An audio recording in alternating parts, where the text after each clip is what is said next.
Love, dance और 50,000 लोगों की हत्या। खूबसूरती कैसे बनी जान की दुश्मन। कौन थी दुनिया की सबसे खतरनाक महिला जासूस। कभी कभी लोगों के जहन में एक सवाल कभी न कभी आ ही जाता होगा कि दुनिया का सबसे खतरनाक जासूस आखिर कौन था और वो दिखता कैसा होगा। तो आपको सबसे पहले ये बता दें कि दुनिया का सबसे खतरनाक जासूस पुरुष नहीं बल्कि एक महिला थी और दुनिया उसे माता हारी के नाम से जानती थी। चलिए हम अपनी इस वीडियो में आपको बताते हैं इस खूबसूरत महिला जासूस की पूरी कहानी। माता हारी ये वो महिला जासूस थी जिसने अकेले ही पूरे यूरोप को नचा दिया था, वो भी स्ट्रिप डांसिंग यानी कि कपड़े उतारकर नाचने में माहिर थी, जिसकी वजह से अमीर से अमीर आदमी भी इसके आगे कमजोर पड़ जाता था। बस इसी कमजोरी का फायदा उठाकर वो खुफिया जानकारी निकलवा लिया करती थी। कई देशों के सैन्य जनरल, व्यापारी और मंत्री माता हारी के दीवाने थे, लेकिन जब वो पकड़ी गई तो ऐसी सजा मिली जिसके बारे में कोई सोच भी नहीं सकता था।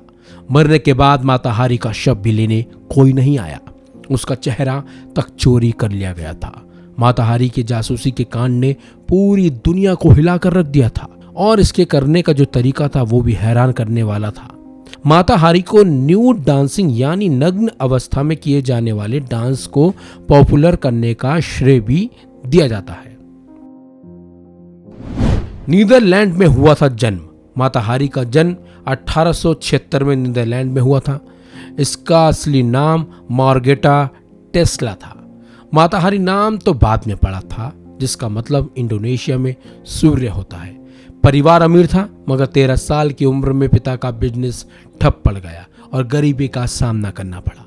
कहा जाता है मार्गेटा यानी माता हारी की मां इंडोनेशियन थी, वो भी उन्हें छोड़कर चली गईं। माता हारी ने एक मशहूर डच फौजी अफसर से शादी की थी। अब प्यार, दौलत, औलाद, रुतबा सब कुछ मिल गया था, मगर वो एक जगह नहीं रुकने वाली थी।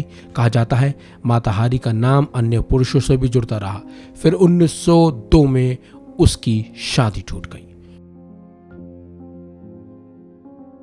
अपने दम पर कमाई दौलत। माता हारी ने अपने दम पर दौलत और शोहरत कमाने की ठान ली थी। उन्हें आजाद पंछी की तरह जीना था। उन्होंने डांस में महारत हासिल कर ली थी। अगर कोई उन्हें नाचता हुआ देख लेता तो मदहोश हो जाता था।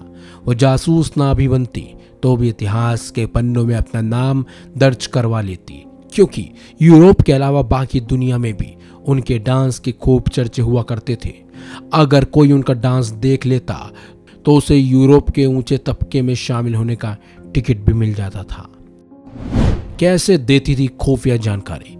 कहा जाता है डांस करते हुए अगर माता हारी नीचे से कपड़े उतारती थी तो इसका मतलब ये होता था कि फौज नीचे से यानी जमीनी हमला करने वाली है। अगर वो डांस के शुरुआत में अपने सिर से कपड़ा उतारती थी, इसका मतलब होता था कि वायुसेना हमला करेगी, यानी हमला आसमान से होगा। माता हारी को पेरिस के एक होटल से गिरफ्तार किया गया था। उन पर इल्जाम लगा था कि उनकी ही जासूसी की वजह से करीब 50,000 सैनिकों की मौत हुई। कहा जाता है इन सैनिकों की मौत उन हमलों में हुई थी जो माता हारी की जानकारी लीक करने की वजह से जर्मनी ने फ्रांस पर किए थे। फ्रांस में माना गया था गद्दार। फ्रांस की सरकार ने माता हारी को गद्दार मानते हुए मौत की सजा सुनाई थी। अक्टूबर 1917 में 41 साल की माता हारी को गोलियों से भूनकर मौत के घाट उतार दिया गया था। उनके शव को कोई लेने नहीं आया, जिसके चलते उसे पेरिस के मेडिकल स्कूल में चीड़ फाड़ कर प्रयोग करने के लिए भेज दिया गया, जबकि उनका चेहरा एनाटॉमी म्यूजियम में संग्रहित किया गया। लेकिन 26 साल पहले चेहरा यहाँ से भी गायब हो गया। माना गया कि उनके चेहरे को चोरी कर लिया गया। ऐसे ऐतिहासिक और रोमांचक खबरों को देखने के लिए देखते रहिए वन इंडिया।